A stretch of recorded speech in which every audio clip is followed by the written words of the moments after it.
Yang pertama itu pengertian dari PT.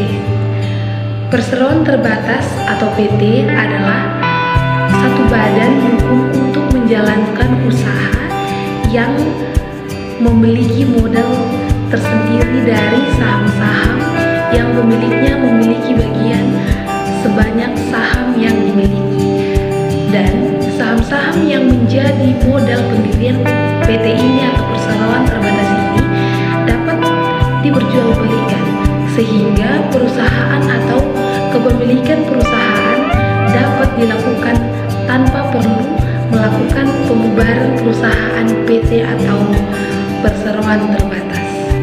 Perseroan terbatas, dasar hukumnya terdapat dalam Undang-Undang Republik Indonesia Nomor 40 Tahun 2007, mengatur tata cara. Pertama, pengajuan permohonan dan pemberian terhadap pengesahan status badan hukum.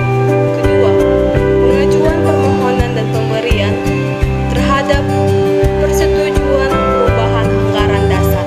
Ketiga, penyampaian pemberitahuan perubahan anggaran dasar atau pemberitahuan data lainnya. Cara pendirian perseroan terbatas. Pendiri PT tersebut datang ke kantor notaris untuk dibuatkan akta pendirian PT tersebut. Setelah akta tersebut selesai, maka notaris akan mengirimkan akta tersebut kepada Kepala Direktorat Perdata dan Kementerian Hukum dan juga HAM atau Hak Asasi Manusia. Setelah itu, pendiri PT tersebut datang ke kantor kepaniteraan pengadilan negeri yang mewilayahi domisili PT tersebut dengan membawa akta pendirian dan surat keputusan pengesahan.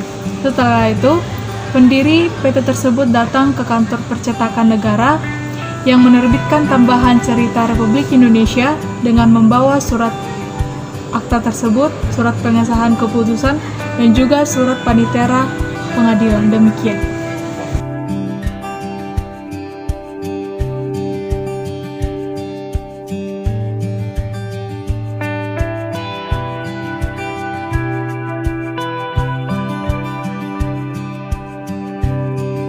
Ciri-ciri perseroan terbatas adalah: yang pertama, modalnya terdiri atas saham-saham; yang kedua, kekuasaan tertinggi pada rapat umum pemegang saham; yang ketiga adalah pemilik PT pemegang saham; yang keempat adalah tanggung jawab pemegang saham terbatas pada modal yang ditanamkan; yang kelima adalah pemegang saham akan memperoleh keuntungan yang berupa dividen; yang terakhir adalah Dewan Komisaris terdiri atas golongan atau beberapa orang pemilik saham.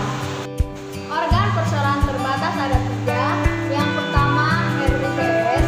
RUPS adalah organ perseroan terbatas yang memiliki kewenangan eksklusif yang tidak diberikan kepada kepala direksi dan dewan komisaris dalam batas yang ditentukan.